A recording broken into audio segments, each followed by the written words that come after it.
নমস্কার, welcome to my channel. Somas aroma বিঞ্জের পক্ষ থেকে আমি সোমা বলছি। শীতকালে বিভিন্ন ধরনের শাকসবজি পাওয়া যায়, তেমনি শাকসবজি খাওয়া আমাদের স্বাস্থ্যের পক্ষে খুবই ভালো। তাই আজকে আমি আপনাদের সাথে শেয়ার করব মূলো শাকের একটা রেসিপি। শীতের শুরুতে এরকম কচি কচি মূলো শাক ভাজা খেতে খুবই ভালো লাগে। তাহলে আসুন দেখে নেওয়া যাক আমি কিভাবে এই মূলো শাক ভাজা বানাই। মূলো শাক ভাজার জন্য আমি এখানে এক আটি কচি দেখে মূলো শাক নিয়েছি। আর মূলো শাকটার মধ্যে এরকম ছোট ছোট মূলো আছে। এরকম মূলো থাকলে কিন্তু শাকটা খেতে খুবই ভালো লাগে। শাকটা ভালো করে বেছে ধুয়ে কেটে আমি ফিরে আসছি। মূলো শাকটা আমি ভালো করে বেছে খুব ঝিরিঝিরি করে কেটে নিয়েছি। আর নিয়েছি ছোট সাইজের একটা বেগুন। বেগুনটা আমি ছোট ছোট ডুম করে কেটে নিয়েছি। আর নিয়েছি 6টা বিউলির ডালের বড়ি। এবারে মূল রান্নাটায় ফিরে আসলাম। গ্যাসে কড়াই বসিয়ে কড়াইতে দিয়ে দিলাম 2 টেবিল স্পুন পরিমাণে সর্ষের তেল। তেল ভালো মতন গরম করে নিয়ে তেলের মধ্যে দিয়ে দিলাম বড়িগুলো। বড়ি আমি মিডিয়াম ফ্লেমে 2 থেকে 3 মিনিট সময় ধরে ভেজে নেব। গোল্ডেন ব্রাউন করে বড়ি ভেজে আমি কড়াই থেকে তুলে নিলাম। ওই তেলে দিয়ে দিলাম বেগুনের টুকরোগুলো। এর মধ্যে দিয়ে দিলাম 1/4 টিস্পুন লবণ আর 1/4 টিস্পুন হলুদের গুঁড়ো। লবণ আর হলুদ বেগুনের সাথে ভালো করে মিশিয়ে আমি মিডিয়াম ফ্লেমে 3 থেকে 4 মিনিট সময় ধরে খুব ভালো করে নেড়েচেড়ে বেগুনের টুকরোগুলো ভেজে নেব।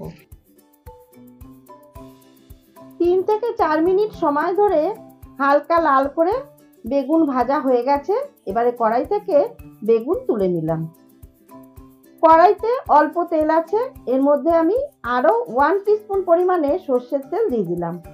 তেল গরম হলে দিয়ে দিলাম একটা শুকনো লঙ্কা, 1/2 টিস্পুন কালো জিরে ফোড়ন। ফোড়নটা আমি 10 থেকে 15 সেকেন্ড নাড়াচাড়া করে নেব। এর মধ্যে কিন্তু পেঁয়াজ রসুন আমি দিলাম না।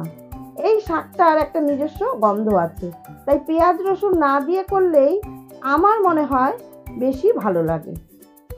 10 থেকে 15 সেকেন্ড নাড়াচাড়া করে ফোড়ন থেকে সুন্দর গন্ধ বেরোলে দিয়ে দিলাম 2টো চেরা কাঁচা লঙ্কা আর কেটে ধুয়ে রাখা মূলো শাক।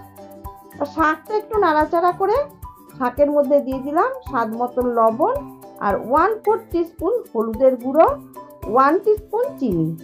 হলুদ লবণ চিনি দিয়ে শাকের সাথে ভালো করে মিশিয়ে নিয়ে লো টু মিডিয়াম ফ্লেমে 5 মিনিটের জন্য ঢেকে দেব।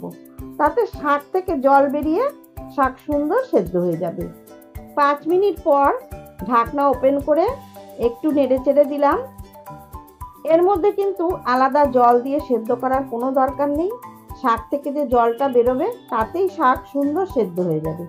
দেখুন শাক সুন্দর সেদ্ধ হয়ে গেছে আর অল্প জল আছে একটু। এবারে এর মধ্যে ভেজে নেওয়া বড়িগুলো হাত দিয়ে ভেঙে দিয়ে দিলাম। বড়ি দিয়ে একটু নেড়েচেড়ে আবার 2 মিনিটের জন্য ঢেকে দিলাম। তাতে বড়ি একটু নরম হয়ে যাবে, এতে শাকটা খেতে খুবই ভালো লাগবে। 2 মিনিট পর ঢাকনা ওপেন করে ভালো করে নেড়েচেড়ে হাই ফ্লেমে শাকটা ভাজা ভাজা করে নেব। এবারে এর মধ্যে আগে থেকে ভেজে রাখা বেগুন দিয়ে দিলাম। বেগুন দিয়ে 1 মিনিট নাড়াচাড়া করে শাকের সাথে বেগুনটা বেশ ভালো করে ভাজা ভাজা করে নিয়ে গ্যাসের ফ্লেম অফ করে দিলাম। তৈরি হয়ে গেল সম্পূর্ণ নিরামিষ বড়ি বেগুন দিয়ে মূলো শাক ভাজা। আপনারা শীতের সময় কম বেশি অনেকেই এই মূলো শাক ভাজা বাড়িতে বানিয়ে থাকেন। একবার আমার এই রেসিপিটা ফলো করে মূলো শাক ভাজা বাড়িতে বানিয়ে দেখুন, আশা করছি খুবই ভালো লাগবে। যদি আমার রেসিপিগুলো আপনাদের ভালো লেগে থাকে তাহলে অবশ্যই আমার চ্যানেল সাবস্ক্রাইব করবেন আর বেলটাতে প্রেস করে অল নোটিফিকেশন অন করে রাখবেন। তাহলেই এই রকম নিত্য নতুন রেসিপির আপডেট খুব তাড়াতাড়ি আপনাদের কাছে পৌঁছে যাবে। আর অবশ্যই লাইক, কমেন্ট ও শেয়ার করবেন। ধন্যবাদ।